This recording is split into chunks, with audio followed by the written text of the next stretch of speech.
Welcome, everyone. We are here today at the Strive305 podcast. You may notice we're in a different set today.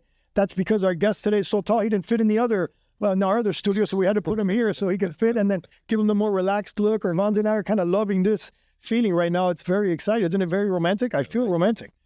Well, whatever. I'm loving it. But anyways, we're at Strive305 podcast. Very excited today. We have John Kendale with us today, and you're going to love what he has to say. Small businesses, get ready. I had a 5-minute conversation with him, and I am so much more informed now with what I'm going to do with my business, my future, and everything. I can't wait for you guys to hear him.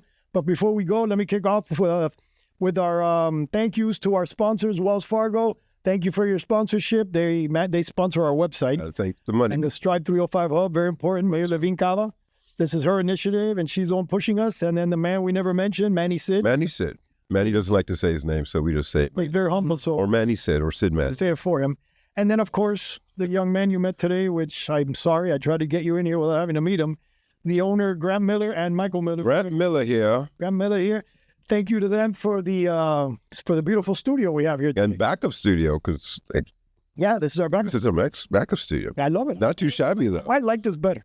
But anyway, so also we have an announcement. We have Mayor Levine Cava is coming to us at October 8th, Miami Lakes Chamber of Commerce. Go to the MiamiLakesChamber.com website, get your ticket, register, and meet us there. We're going to do a big Strive305. What date? October 8th. October 8th. 11:30 a.m. at the Miami Lakes Hotel. Very nice. And we're going to have a big Strive305 little thing going on there too. So I'm super excited about that. And then we also have Elevate Small Business Conference. Irvans, tell us about that, because that's Small Business Conference being hosted by Commissioner Eileen Higgins. It's for small businesses and entrepreneurs. It's really just an opportunity for them to hear some great speakers, connect with some great resources, some great workshops. You should totally check it out, honestly. It's going to be at Miami-Dade College, Wilson campus on October 24th. What day is that, Tico? My birthday, and he's making me go. Whatever, that's fine. He's going to buy me a drink after. Like I said, I'm going to buy him a cupcake, but I think it's going to be a great event. You should totally come out, and we hope to see everyone there. All right, very exciting. I love it. All right, now let's get to you, John. Are you ready? Ready. All right, I love it. So John Kendale, product manager, small business coach and consultant, 12 years of hands-on experience across product management, operations, marketing, supply chain, and e-commerce. And your claim to fame, at least for up to now, was Toppy Toddler USA? That's correct. All right. Oh, and also I have something here. I took a note down. I want you to tell us after you're done with the beginning. I want to talk about AI data strategy that you have that on your, I believe, on your website. Right? It's the next big adventure, for small businesses. So if you can get a little bit of that into the topic, I'd love to hear personally myself. And then now we're going to hand it over to Irvans, the smarter, intelligent, better looking one that I mentioned. Did you notice the paparazzi outside? That's all for him. As you could tell. Cool. All right, go Irvans. What he's got to say, I'm excited about. So what is, what is the name of your business? The business I sold was called Toppy Toddler. But right now, like the business you're in, is this John? It's Kendale Analytics. Kendale Analytics. That's correct. Awesome. And what actually inspired you to become a small business strategy coach? Well, first of all, I want to say thank you to Tico and you, Irvans, and everybody at the Strive305 team somewhere in here. And of course, our mayor, Daniela. Levine Cava. Yeah, I had to get the middle name, and Manny Sid as well too, and everyone here at the Community News Center. I was actually a single father with a 2-year-old and a 6-year-old when I first decided to start my business, and a restaurant cook at the time as well. Wow. I poured thousands of hours into doing everything in the business. I built the website. I made the product. It was a toddler bib. I made the product. I did the photography. I did the sales. I did the marketing. I did the social media. I did the accounting. I did the finance. But none of it seemed to grow the business. And on top of that, I was seeing other people in the same industry who seemingly went from zero to what looked like millions of dollars in just a couple of years. And that had me feeling like I didn't have what it took to grow, build a successful business and to succeed. I know what you're talking about. I think different, but I think a lot of us do. I had that feeling. Yeah. And so I didn't want to go back to being a cook. I needed to be there for kids as a solo full-time parent. And so then I went out and got guidance from a mentor. And that completely changed my direction. I cut out all the busy work I was doing because I thought touching up the website, a better this, a better that, a better tool. Today, the equivalent of adding AI would fix my business, would cause me to grow, but none of it seemed to do anything. I cut all that out and only focused on the things that actually grew my business. After that, my business took off. Several years of consistent growth. And then fairly recently, the decision came to play out. It's like, well, do I sell the business? Is it going to take me to retirement? Looking at the market, being analytical. That's what I do. Look at the data, look at the trajectory, look at the resources I have. Is it a good time to sell? And so I just threw it out there, got a great valuation, and I sold. And so after 13, 14 years, from idea to sale, I was successful. And I think that's what most business owners try to, want to do. They want to do what they love, and they want to succeed. They want to make money, of course. Yeah. And so after that, today, I'm still that entrepreneur. I'm in developing currently my own. I have a TV series that's been in development for quite some time. It's a very exciting, very crazy market. TV series in development. I have my own premium water brand. Currently in the opportunity stage. You're trying to find your market, product market fit and so forth. And I'm a small business coaching consultant to people just like me. I help entrepreneurs, solopreneurs cut out the noise, to cut out the busy work that's wasting our time, energy, resources, our money, and help them focus on the things that grow their business. So the mentee became the mentor. The mentee became the mentor. And you did something that I've been struggling with too. You did something that a lot of people have difficulty doing, which is you made your business, you grew your business, you built your monster. My dad calls it his Frankenstein. I mentioned it earlier. You built your Frankenstein, but then you were able to sell it. Usually people cannot give up what they created, even if it makes more sense to sell. Yeah. How did you make that decision? Because I'm having that same issue. I'm stuck in the middle. Is it right? I'm afraid to do numbers. Right. Because I think the numbers will tell me I'm better off selling than continuing with what I'm doing, and then focusing, getting rid of that busy work. I get up at 4:30 in the morning so I get my busy work done before coming here because it makes me feel like I'm being successful by doing that busy work. Also, it's part of your identity as a person. Who are you? You are the business. But the step that you did is huge. How did you get there? How did you able to do it? Well, it's a money and also looking at the market, right? It's an online business. I'm competing globally. You're competing against Chinese manufacturers. You're competing against everyone. Competing against businesses that are backed by venture capitals, or private equity, whatever the case may be. And so the toddler bibs is a commodity. Yeah, we didn't. Yeah, it's a commodity. So we just said the name. So let me tell you how to start off. I think this would be very valuable because a lot of us might think our business doesn't match up to what we see out there. So when my son was 2 years old at that time, he was making a mess eating arroz con pollos, right? And here in Miami, that's rice and rice, beans, and chicken, con arroz, frijoles con pollo. And so I used one of my T-shirts to use as a bib, like a cape, but it was on backwards, and it would roll down, and he would just eat it, and it worked. I was like, this is great.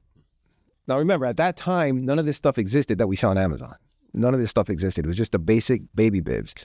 So I came up with an idea of another product. I said, let me go to the fabric store. I got my own fabric. Had the lady make a prototype. They took 2 weeks. I had to pay $20. And I was like, look, this can't be complicated. I can use tools. So let me just get a sewing machine from Walmart and do it myself, right? And so I did. Over a period of time, this is the opportunity phase. So I take my clients through what I call the 4O focus. The 4O focus, it's the opportunity stage. And the second one is the objectives. The third is the the operations, and the last is the optics, how everything looks. I was talking to Irvans about that. And so in that opportunity phase, I was still trying to figure out if I actually had a product. And one of the first major turning points I had was I went to Miami-Dade, took a class in finance. And in finance class, they always have you put Apple computers and Microsoft, all these big, and I was like, wait, I have a little company that I'm making the product. So you put your own information. I put my own information. This is the first time I didn't, though. I factored my time that I spent going to the fabric store, doing all the cutting the materials, processing it, and so forth. I put it in the spreadsheet, and come to find out, I was paying people $5 to buy my product. Because many business owners that are just starting out don't factor in their time. We just don't. We're too busy working. And so that's the first part that a lot of business owners, believe it or not, even those that have been running, they just really haven't counted all the costs. And they don't fully really know what it costs to actually run their business. And they don't know what they're spending either. Yeah. They really don't know what they're spending. They might go to a trade show, they're paying for this, paying insurance. And so what I did when I first got my mentor, he had me sit down and document on a spreadsheet every expense. And then we went through it and we started cutting out, what is this for? Is it growing your business? Is it an asset that's contributing to income? And if it's not, cut it out. It's what I call a chore operation. There's core operation and chore operations. The core is what you need. Like your house needs electricity, your house needs water, your house needs the sewage to run property. These are core operations.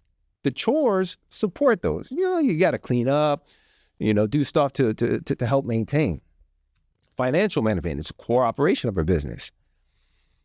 Many business owners get stuck in the chores because it's busy work. It makes us feel like we're doing something. We tell people, hey, Tico, I'm busy. Everyone's, oh, you have no idea how busy my week was. And it's something of a pride. And people look at me, yeah, they're busy. But none of that is making any money. It's not making money. Yeah. Or we explore.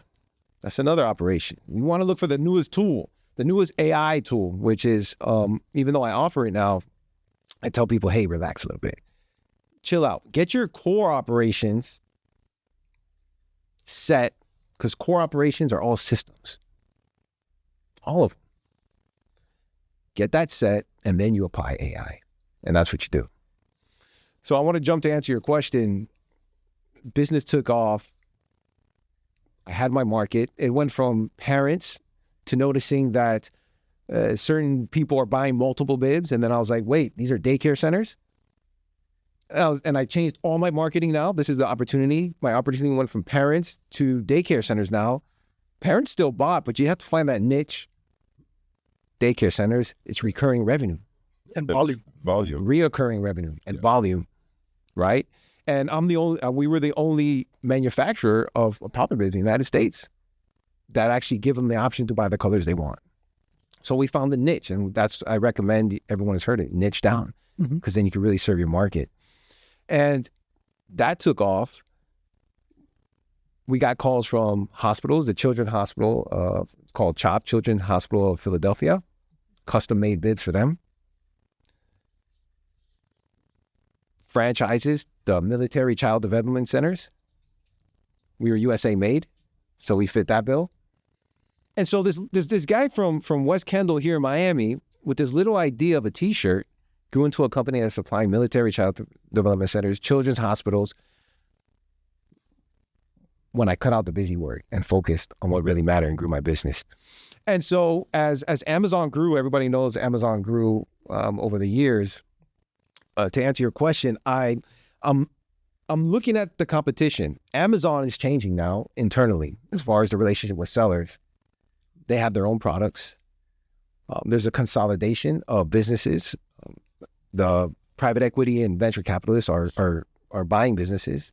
That's who bought mine, was somebody who was successful in just gobbling up businesses, because the pay is better for them. So it doesn't get eaten up by inflation. They're just using it as a tool to keep the value of their money, right? For different reasons. Mm-hmm. And so I looked at the competition and I asked myself, am I able to sustain this till retirement? Right? I'm in my mid-40s. Am I going to be able to compete? Do I have enough barrier, moat around me? I'm competing globally. Yeah. And so when I'm factoring all these questions, All that helped decide in terms of it just made sense. The math made sense. Sell or don't sell. And then the valuation, I had a number in my head. I was like, okay, if it's this, then I'll be happy with, right? That's what it was. I had a number and said, look, if it's this, I'll be happy. And it was way above that. and that's what made it, and that's what it made it easy. And it also closed the loop. It's like my mentor told me, you're going to end it on your own terms. It's going to end slowly, which a lot of businesses go and end slowly. It can end fast. Something happens on these marketplaces, online, Somebody comes out and then my company, and then the company's not worth anything. Yeah. So the numbers were great on paper. I mean, the company was snatched up within 24 hours with multiple bidders on it. How did you take it to market? So this is when you're talking about online businesses, they have these brokers. This one was called Empire Flippers. There's about 2 or 3, but Empire Flippers is the biggest broker specifically for online businesses because they need to connect into the back end on Amazon, Walmart, Shopify's, and really pull a lot of data to make sure that, That's how they evaluate the business. Yeah, that's how they evaluate. And because they do the math. They look at the core and they strip out all the nonsense, all the stuff that's not core. Right. Right. So like my marketing dollars doesn't really count, towards that, towards my expenses because your marketing idea might be different than my marketing ideas. Right. And so they consider all the factors and then they give you a valuation. The highest valuation could be a 52 multiple. And I didn't know what it means. So if anyone's watching, don't feel bad at what it means. So the way they do it is, they look at your monthly net profit. And so they do an average of the last 12 months and then they give a multiple to it. And so the highest was 52. Mine was at a 47. And then there's a lot of others that are like, 35 that sold and stuff like that. So those are at a high valuation. That's fascinating. I also commend you for one, understanding and knowing to ask for help. I think a lot of times as small business owners, we don't always think to do that. So I commend you for that and being able to, like Tico say, take it through the full cycle and get to the other end and selling it. Couple quick questions for you. What are the top 3 things you would wish the small businesses you support now knew before they came to you?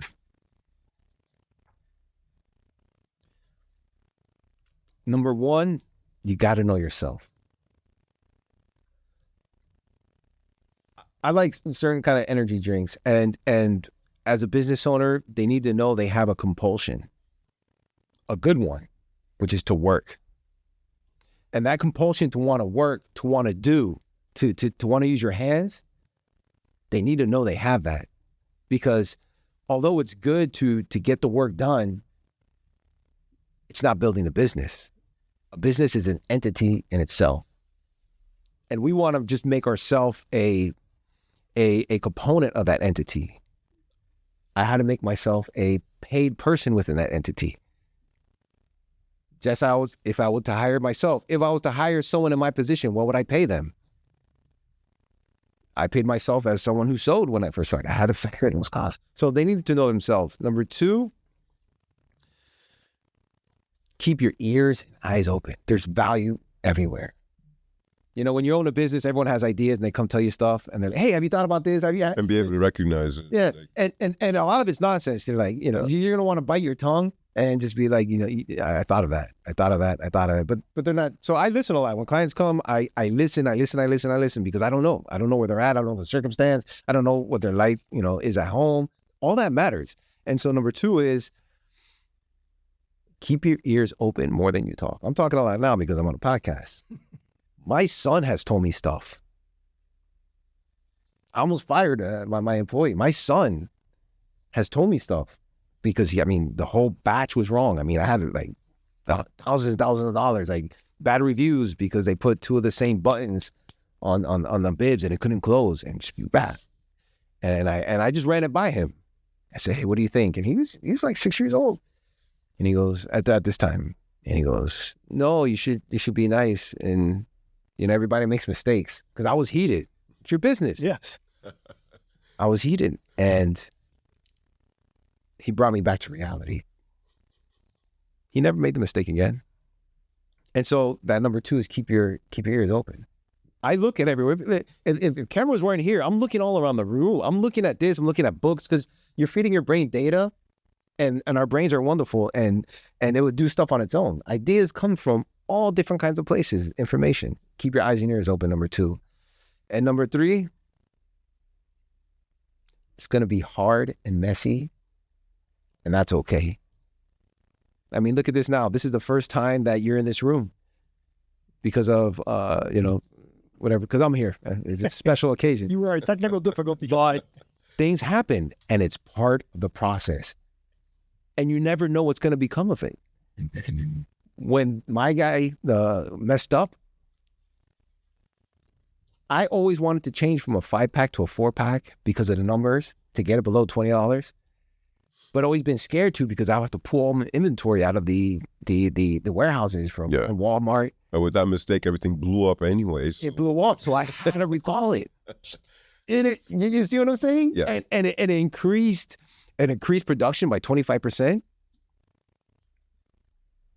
And it brought the price point down to where it's like under $20, $19.99. People are like, oh, this is great. And it increased sales. Yeah. From a mistake. So it's messy. And I love the way you guys just rolled with it. You're in this room now, and the mistakes are going to happen. It's inherent. There's no way to escape it. And just to keep going and be humble. So those are the 3. How would you describe your coaching philosophy? Listen.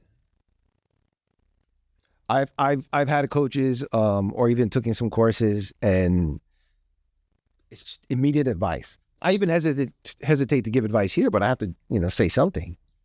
People are just telling you stuff without context. Because even the same thing in different circumstances, in different contexts, you know what I mean? It's totally different solutions. And so I listen to their story, where they're at. I look for behaviors, because a lot of it's behavioral. Yeah. Right? When we want to lose weight, well, now we got a shot. But, it's behavioral. It's what we do when we wake up, and what we do in our spare time. And shot can only go so far too. You still need to go exercise and do things too. It's like, and eat the right food, right? Yeah. And you need the right food. So, and behaviors and to manage them, because it's what's the saying, that our best quality is usually it's also our crutch as well. It's on both sides. So it's something, it's a gift, and it just needs to be managed to a certain extent. Right. I think you guys do it well, right? You guys are a lot of energy. You need it. I was missing somebody like you in my business, because I'm quiet. Typically, it might not seem like it, but you need someone like this. This is the face man. But then you also need the person who's having different complementary skill. The smart one. You need. He's my favorite one, and the smart one. I get you. He's my favorite hype man. I only listen to every third word he says. Oh, don't worry about him. Two. It's. They're both genius ways of doing things. It's just done differently. Introvert, extroverts. Extroverts think out loud. They need that. They need that conversation to think. Introverts need time to sit and process information, and then they'll come back and say something. Both extremely valuable. 4th piece of advice, probably the most important. Don't do it alone. Don't do what I did. Don't do it alone. Don't do it alone. Look for someone that compliments you, and be willing to give up equity if you need to. But it's so much better with somebody else, right?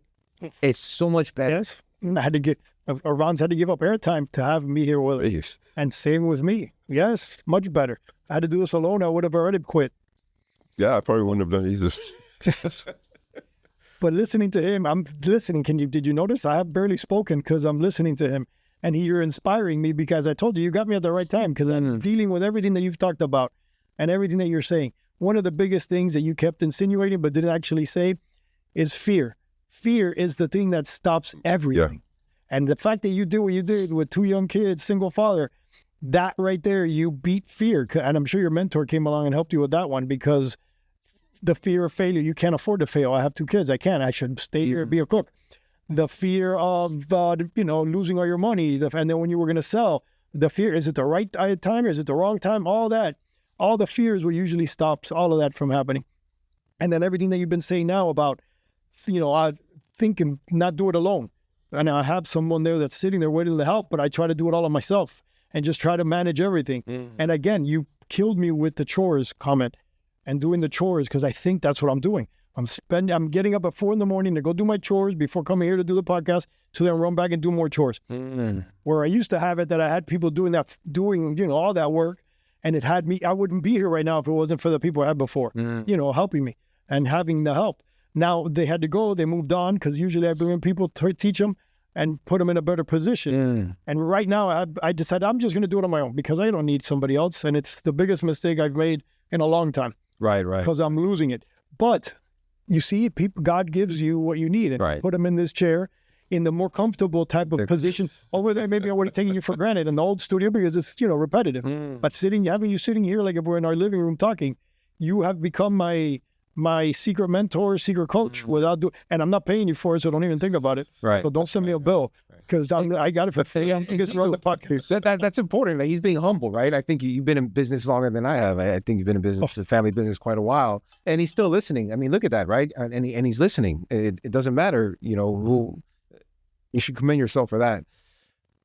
It's a perpetual thing. Yeah. It's like, it's not something that we master. It's okay. Let me recalibrate. Chores, I'm here, coaching people, right? Yeah. Do what I say, don't do what I do, right? Because I get caught up in chores. My thing is ideas. I'm an idea guy, and I follow it quick. I go and I start exploring the opportunity quick. That's great, because I don't procrastinate, but I got to watch out, because I'm doing one business, when I'm mentoring somebody, I'm like, well, this is a great business. This is great. They need someone like me to do the operation side and then cut out. And now I want to be Shark Tank and be like, I want to invest in your business. I want to be. It's a temptation. It's a temptation. Yeah. And even though that's noble and it's probably a way to do it, I get carried away with it. And I have to manage that and tame that lion side. So it's a process, and it's ongoing. Yeah. But there's so many people. You wouldn't believe how many people are out there, because we see them, we visit them, we go with them, that have but they're bogged down because of the chores. Yeah. I'm going to keep that word. I'm going to use that word in my future speeches and advice giving. Get stuck on the chore, they're there. And it's an interesting word, chores, because everyone thinks like it's the business or you're working, but in reality, it is chores. And chores in the household sense is usually negative. Right. And you don't look at it that way. But if you do use it in the business context, maybe we would look at that type of work differently as well, because more often than not, that's something you want to get somebody to help you with. Absolutely. And then you identify it as that. But if it's just business as part of the business, then sure, I need to do it all. But it applies to home too. Yeah. Because you have your chores at home. Yeah, I can go outside and cut my own grass. Right. Yeah, I can go and come inside and clean the house and do the laundry. But what is that doing? It's destroying the reason that I have my home, which is my family, my life. Yeah. Right? Because if you're spending your whole weekend, I've been doing this too at home. No, I can do this on my own. I can do this. And then do it on my own. My garage door, I was going to try to fix it myself. I go, what are you doing? I'm going to spend 2 days. It's going to affect my business, because I'm not going to be able to work. It's going to affect my You could call one guy and do it for 4 hours instead of... One at Lowe's and Home Depot, back and forth 5 times. I called the guy on the door, because it's literally his number. I just called. And I didn't even have to go home. He showed up. Went in, had the call, poof, next thing I know, it's done and it's all set up. Now I can open my garage door from my phone. 4 hours, paid and it was... Yeah. But those type of things are things that you don't think. You think you're doing better by trying to do it on your own. You imagine I would have been here today full of grease for sure, because he had to change all the springs, he changed everything. So, and then that applies to the business as well. And I'm doing that. I'm telling you right now, you're going to come with me now. I'm going to tell you everything I'm doing. And you're going to smack me and say, why are you doing this? Doesn't make any sense. And then there's additional ones. So there's the core, the chores, and then there's the explore, right? The explore is me. The explorer, the exploring new ideas. And the last one is want more. Yes. We do it on our houses. Look at Amazon. It's 2 a.m. We're on Amazon scrolling. I want this in my business. We haven't figured out the core part of our business. We're stuck doing chores, and then we just want more. I want to get the the new laptop that has like 2 screens and an alien that comes out and tells me everything to do. I need to get a new TV. I need to get a better camera. I need to get the new iPhone. And it feels like we're doing something.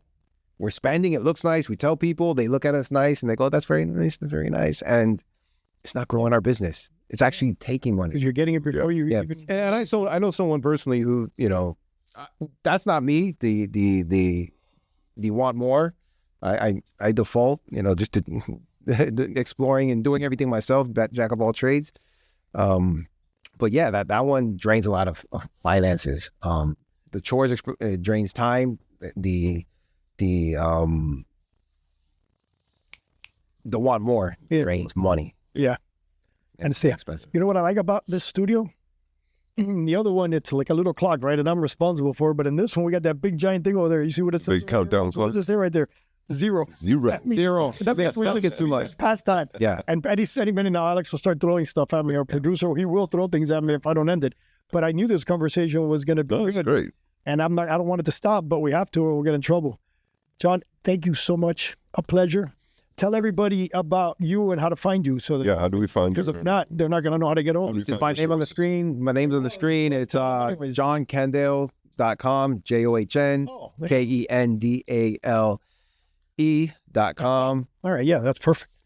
Reach I out. have your own website. I You like should totally sign up on the Strive305 website as a resource as well. Yeah. Yeah, so that when people research Okay. coaching, because again, that's why we're here. I forgot. And listeners, Yeah. take advantage of the resources. Strive305 network. Get involved. Everything that Miami-Dade has to offer. What our mayor's doing. Get involved. Get involved. Get involved. Because that's where your ideas, your thoughts, and And connect with other like-minded Their people support. as well. Yeah, Yeah. gonna come from. I'll shut up now. No. Very cool. Thanks, very Grace. good. Thank you very much, Irvans. Thank you again. You're the Thank you, best. Tico. Thank you back there. And yes, I'm sorry for going over time. We're done, everybody. Love you all. See you next time.